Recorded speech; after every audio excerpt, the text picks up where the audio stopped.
Bienvenidos a Conversaciones sobre Investigación, un proyecto que pretende acercar la investigación al público general.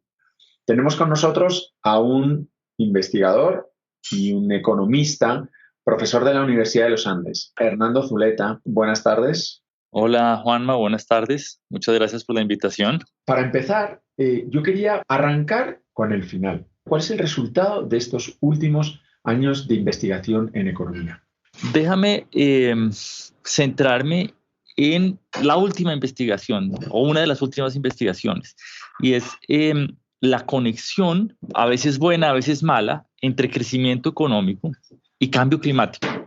Digo que a veces buena, a veces mala, porque en la medida en que las economías son más ricas, donde hay más gente investigando, hay más creación de ideas y creación de bienes y servicios, también hay más recursos dedicados a investigar para reducir la huella de carbono, para generación de tecnologías limpias, etc. Entonces, ese es el lado bueno, esa es la asociación buena entre crecimiento y medio ambiente.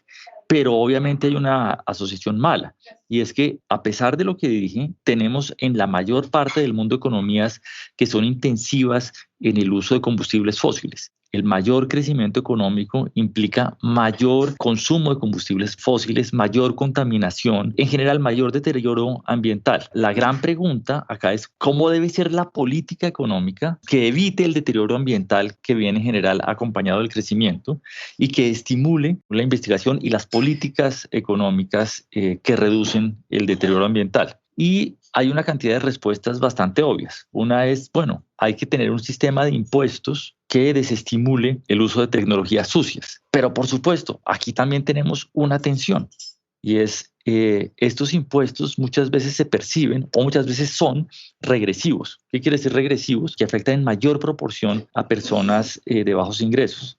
Entonces ustedes recordarán el caso de los chalecos amarillos en Francia. Las políticas que querían implementar el gobierno eran unas políticas de impuestos al carbono para reducir la contaminación. Pero esa política se percibe como una política que afecta negativamente a clase media y clase baja. Y por eso genera esa reacción en contra. Entonces se aparece otra pata y es la tensión entre política ambiental y distribución del ingreso. Claramente aquí hay una cantidad de tensiones y el diseño de política económica tiene que ser capaz de tener lo mejor posible en términos de desarrollo ambiental, de desarrollo económico y de distribución del ingreso. Fernando, esto me lleva a entender que lo que tú detectas en tu investigación es que hay como unos equilibrios que hay que medir en una balanza en esas diversas tensiones de las que hablas, ¿no? Pero seguro que esto o este tema lo llevas trabajando un tiempo, has descubierto que existen esos equilibrios, que existen esas tensiones, pero estoy seguro que esto te lo llevó a investigar alguien. Nadie nace con esa pregunta. ¿Quién fue o qué fue eso que te inspiró, que te animó a hacerte estas preguntas? Pues yo soy un estudioso del crecimiento económico y digamos que el problema ambiental todo el mundo lo tiene de alguna forma en la cabeza, pero yo nunca había descendido a los estudios de economía ambiental, etcétera. Y un colega mío que fue decano hasta hace poco tiempo, Juan Camilo Cárdenas, su tema principal de estudio es el problema ambiental. Un asistente de investigación de él le dijo que quería hacer su tesis sobre el problema ambiental desde un punto de vista macroeconómico, para estudiar estas tensiones entre crecimiento económico y cambio climático.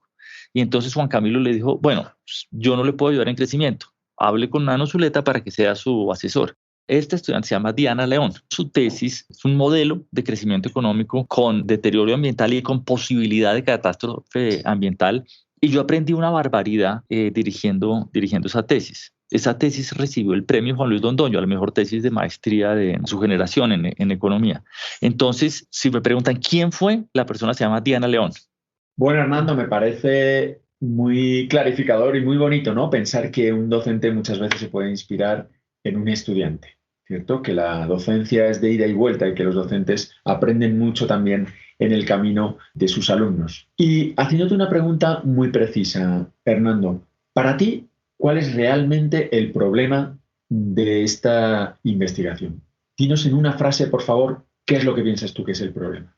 El problema del tiempo, y es la ausencia de política ambiental, tarde o temprano va a generar costos gigantescos para la sociedad, en términos de deterioro de la salud, en términos de tragedias ambientales, y la reacción de cualquier Estado ante ese problema tiene que ser, pues, o está asociada con mayor gasto público, mayores impuestos. Pero por otro lado, por ejemplo, cuando hablamos de impuestos al carbono, estos impuestos nos van a generar recaudo tributario en el corto plazo, ¿cierto? La idea es que se desestimule el consumo de combustibles fósiles, por ejemplo, pero con ese mecanismo también va a haber mayor recaudo tributario. Si ese mayor recaudo tributario se canaliza de forma adecuada, se puede incluso tener un efecto de reducción de pobreza y de mejoras en distribución del ingreso.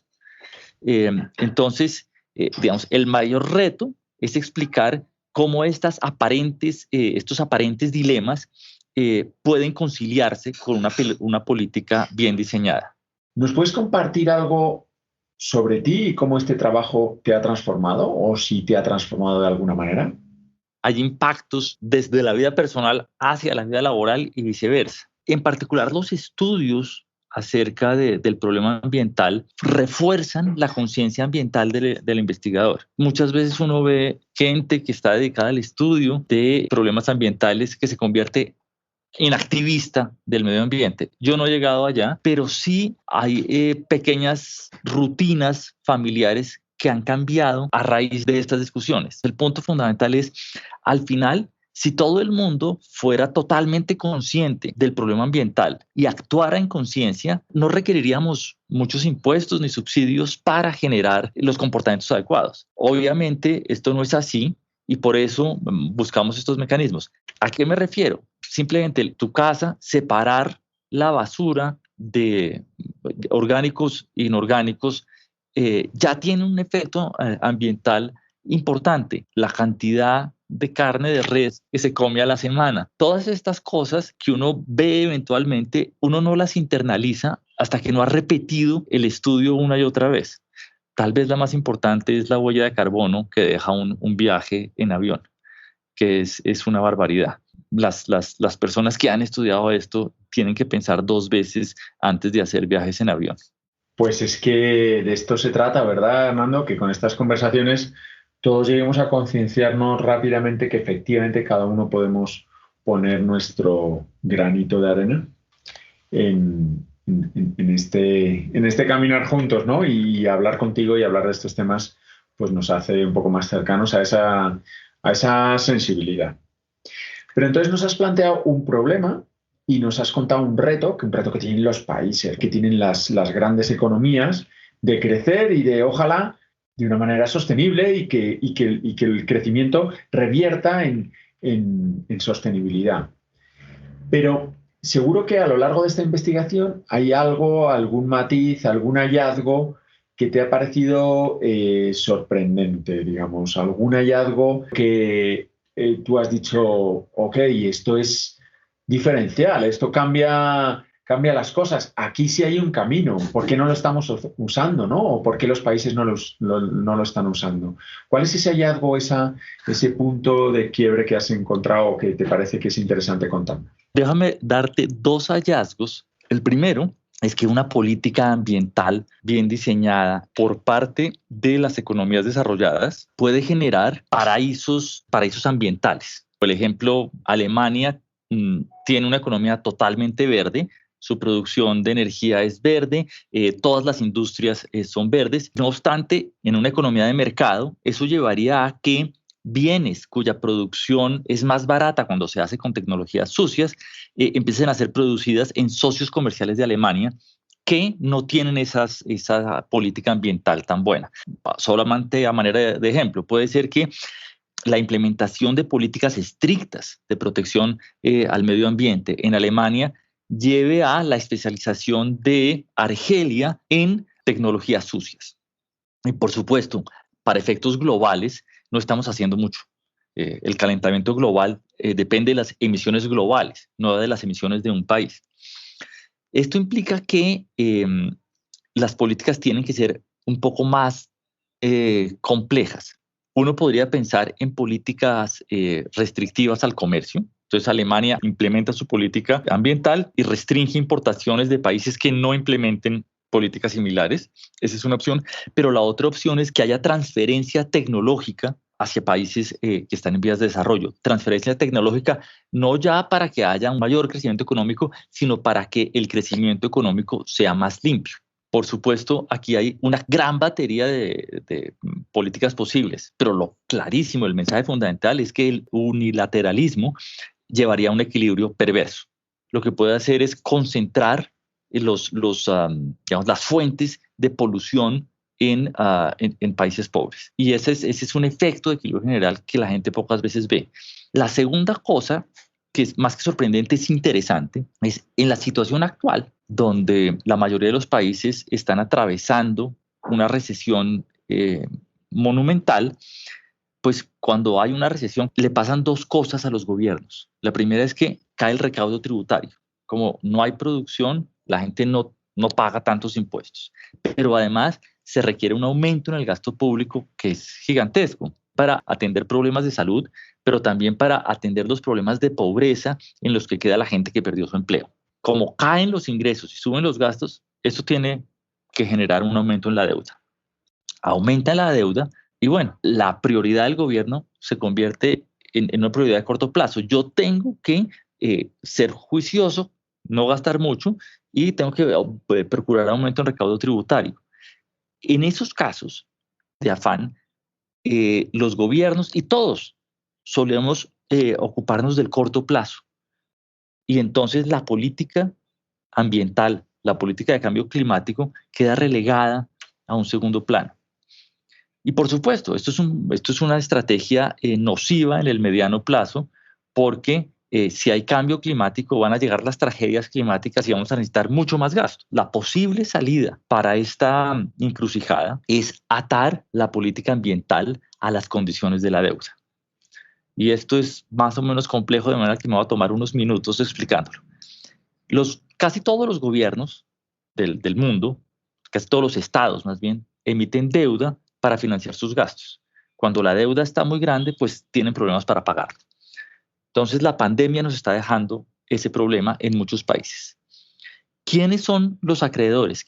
¿A quiénes les deben los gobiernos? Bueno, a organismos multilaterales como el Fondo Monetario, el Banco Mundial, etcétera, pero también a deudores privados.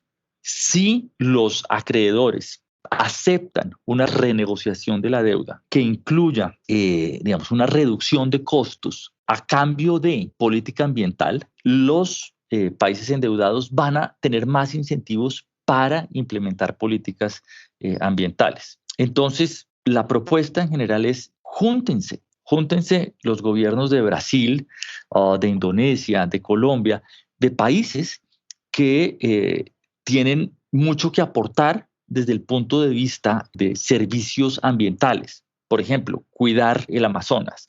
Y traten de negociar como un bloque las condiciones de la deuda. Si ese bloque se genera, puede haber un bloque de acreedores que tengan en su objetivo la lucha contra el cambio climático. Entonces puede haber coaliciones, por ejemplo, de organismos multilaterales que compren deuda que esté en posesión digamos, que posean agentes privados y traten de renegociar la deuda de estos países que tienen la posibilidad de generar servicios ambientales a cambio de una buena política ambiental.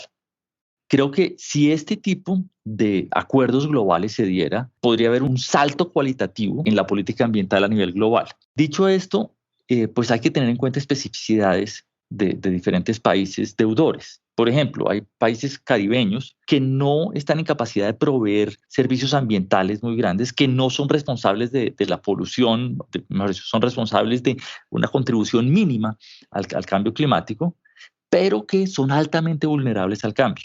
Piensen otra vez, una isla del Caribe donde el cambio climático puede generar inundaciones, tsunamis, etc. En realidad, estas negociaciones deberían considerar que el mundo y en particular el mundo desarrollado tiene una deuda climática con esas naciones. Ese hecho debería entrar en la redefinición de las condiciones de la deuda. Y perdón que me alargue mucho. En el esquema que propones, habría una serie como de obligaciones ambientales que deberían cumplir los países que reciben los préstamos. ¿Es así? Piénsalo así. Tú tienes una hipoteca para tu casa y tú vas y renegocias con el Banco de Colombia. Y el Banco de Colombia te dice, yo te bajo el interés si tú garantizas que en tu casa hay separación de basuras, se recicla el agua y empiezas a producir parte de la energía en tu casa. Esa sería la política ambiental que haces a cambio de una rebaja en los intereses o en generar una mejora en las condiciones de la deuda. Y esa sería la historia. ¿Cuál crees que es ese legado que tu investigación puede dejar y que puede ayudar a que, bueno, generaciones venideras entiendan mejor el problema que tenemos entre manos que lo entendemos ahora? ¿Cuál es el legado de tu investigación? Uy, es una pregunta compleja.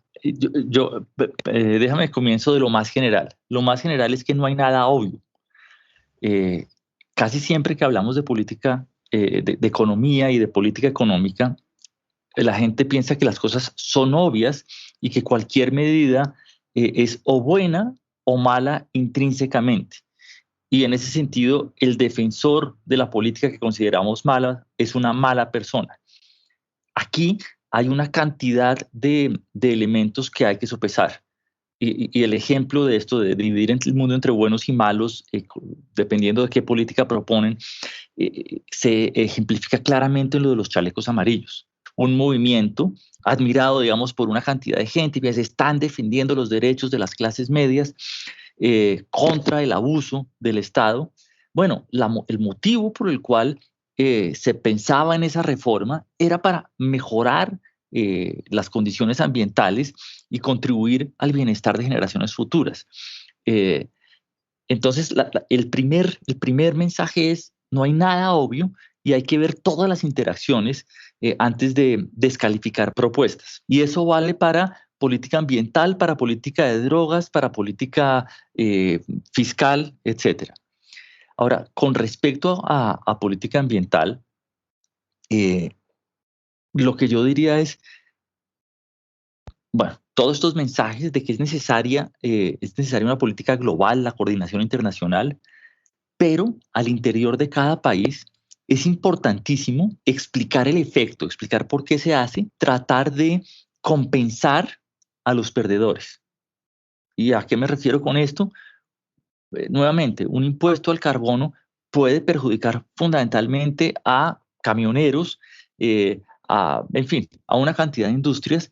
Hay que identificarlas y ofrecer alternativas, fundamentalmente porque la actividad del camionero individual tiene un efecto casi nulo sobre el cambio climático. El problema es que hay miles y millones de camioneros a lo largo del mundo y la contribución de todos juntos es grande al cambio climático. Claro, hay que generar los incentivos para que haya una transformación de esa actividad. Una forma de generar los incentivos es simplemente con los impuestos, pero generar la transformación solamente a través de impuestos, pues tiene este efecto nocivo para ciertos grupos poblacionales. Para que haya una masa crítica de apoyo a estas políticas, se requiere no solo la educación, no solo la comunicación, sino una política que reconozca esos costos y que los compense, aunque sea parcialmente. Y a veces los perdedores no están en los organismos de decisión, ni en el G8, ni en el G20, ¿no? Ni dentro de las estructuras políticas, son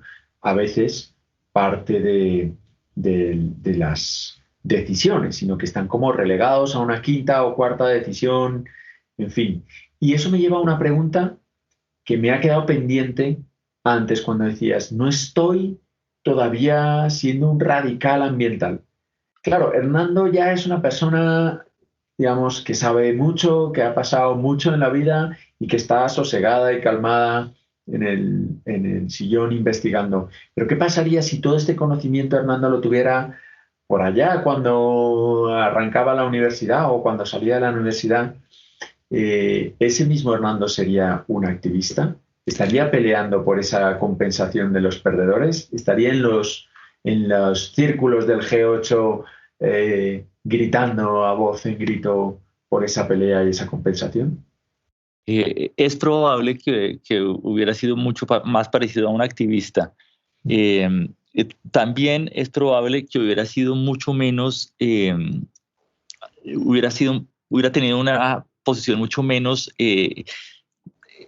reposada, en el sentido que esta historia de que nada es obvio, cuando tenía 20, 23 años sí creía que había cosas obvias y que lo que era correcto era obviamente correcto.